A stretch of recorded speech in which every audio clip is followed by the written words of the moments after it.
اس case کے اندر ان کا کچھ نہیں بنا، ان کو عدالت کے اندر نہیں آنے دیا گیا، ان کی تفتیش نہیں ہونے دی گئی، چونکہ ان کے جو پیچھے مالک تھے وہ بڑے تکڑے تھے، انہوں نے یہ نہیں ہونے دیا، ان کو بچایا ہے۔ یہ وہ اثاثے ہیں، زرداری ہوں، شریف مافیا ہوں، اس طرح کے لوگوں کو بچا کر رکھا جاتا ہے۔ تھوڑا بہت اگر پر نکال جائیں، مرضی کرنے لگیں تو ان کو زخمی کیا جاتا ہے اور ان سانپوں کو دودھ دے کر پالا جاتا ہے تاکہ اس قوم کا جو خون ہے وہ اپنے زہر کے ذریعے اس قوم کا قتل عام کریں، اس قوم کا جو ہے وہ خون اس کو نچوڑیں اور اپنی جو گالیں ہیں ان پر سرخی لائیں۔ اب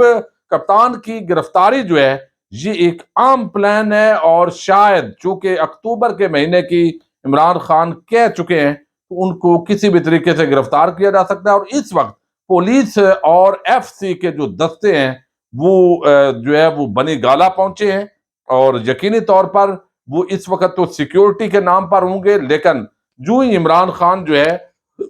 وہ باہر نکلتے ہیں اسلام آباد سے باہر تو یہ ایک پلاننگ اور ہتھکنڈا ہو سکتا ہے، اور اس پر پوری طرح نظر ہے تحریک انصاف کی۔ اور دوسری طرف مسلسل آج عمران خان کی زیر صدارت بنی گالا کے اندر اجلاس ہو رہے ہیں، اور ابھی بھی پرویز خٹک، اسد عمر اور اس کے علاوہ مراد سعید اور زلفی بخاری، اس طرح کے جو عام لیڈرز ہیں ان کو بلایا گیا، اور ابھی جب ویڈیو ریکارڈ کر رہا ہوں تو ایک اور جو اجلاس ہے وہ بھی بنی گالا کے اندر شروع ہو گیا۔ تو اب اے ٹو زی تمام منصوبہ بندی اور پورا جو فوکس ہے وہ لانگ مارچ پر ہے۔ اب لانگ مارچ کے ذریعے عمران خان نے ایک اور ہنٹ دیا ہے، اور اس کا جو اختتام ہے وہ صرف لانگ مارچ پر نہیں ہوگا، یعنی یہ رانا ثناء اللہ اگر منصوبہ بندی کر کے بیٹھے ہیں کہ یہ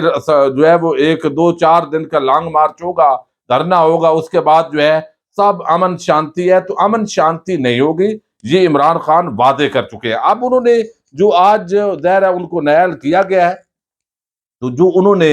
آج قوم کے نام ایک عام پیغام دیا، ایک تو جہاں پر احتجاج لوگوں نے کیا ہے انہوں نے شکریہ ادا کیا، اور فوری طور پر وہ احتجاج ختم کرنے کا اعلان کیا گیا ہے، اور کہا گیا ہے کہ آپ میری کال کا انتظار کیجئے اور تیاری کیجئے، چونکہ آئندہ چند دنوں کے اندر جو ہے یہ اسی اکتوبر کے مہینے میں، تو اکتوبر کی جب بات کریں گے تو پیچھے صرف جو ہے وہ 8 دن باقی ہیں، تو یہ ایک عام چیز ہے، بلکہ 7 دن اب تو ہو جائیں گے،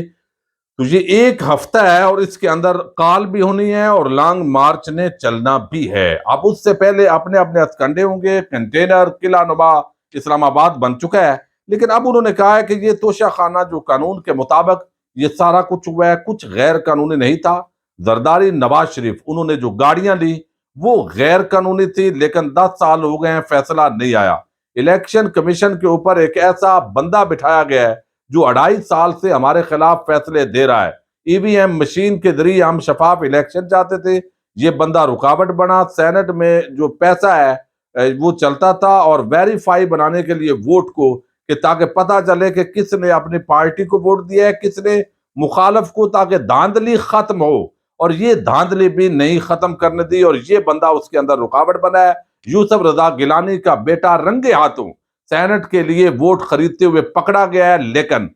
یہ بالکل سم بکم ہے، اور پھر آڈیو لیک آئی، اس کے اندر استعفوں کا ذکر ہو رہا ہے، اور اسی کے مطابق انہوں نے استعفے منظور کیے ہیں، یہ بھی آ گیا ہے۔ مافیا پی ٹی آئی کو ختم کرنے کی کوشش کر رہا ہے۔ ضمنی الیکشن کے اندر جو پہلے ہماری پنجاب میں اور پھر یہ جو حالیہ ضمنی انتخابات ہیں اس کے اندر جو کامیابی آئی ہے، اس سے یہ بوکھلاہٹ کا شکار ہیں۔ سائفر موجود ہے، ایک بیرونی سازش کے ذریعے میری حکومت کو پلٹا گیا ہے، 24 مقدمات مجھ پر بنائے گئے تاکہ الجھایا جا سکے۔ میں نے کل ہی رات کو اپنے لوگوں کو واٹس ایپ کر دیا تھا کہ فیصلہ میرے خلاف نااہلی کا آ رہا ہے۔ بنگلہ دیش بھی اسی طریقے سے اکثریتی پارٹی، یعنی اس وقت بلاول ہو،